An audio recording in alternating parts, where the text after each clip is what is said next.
Hello and welcome. Today, we're diving into the fascinating world of artificial intelligence, or AI. Whether you've heard a lot or a little about it, we're here to break it down and explore how AI is shaping our world. So, what exactly is AI? Simply put, AI refers to machines designed to mimic human intelligence.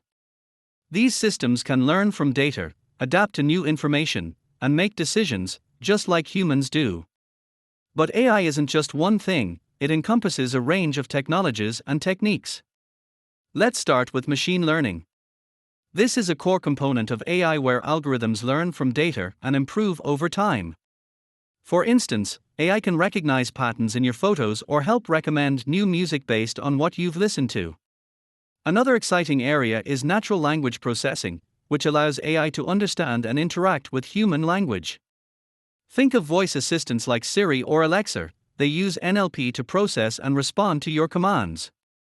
AI is also making waves in industries like healthcare, finance, and even entertainment. From diagnosing diseases with incredible accuracy to creating personalized content, its applications are vast and impactful. But with all these advancements, there are also important discussions about ethics and responsibility. As AI becomes more integrated into our lives, it's crucial to consider how we use it and ensure it benefits everyone. If you're intrigued by AI and want to learn more about its technologies and impacts, hit that subscribe button. Like this video if you found it helpful, share it with friends who are curious about AI, and leave a comment with any questions or topics you'd like us to cover next. Thanks for joining us on this journey into the world of AI. Stay tuned for more exciting content, and see you in the next video.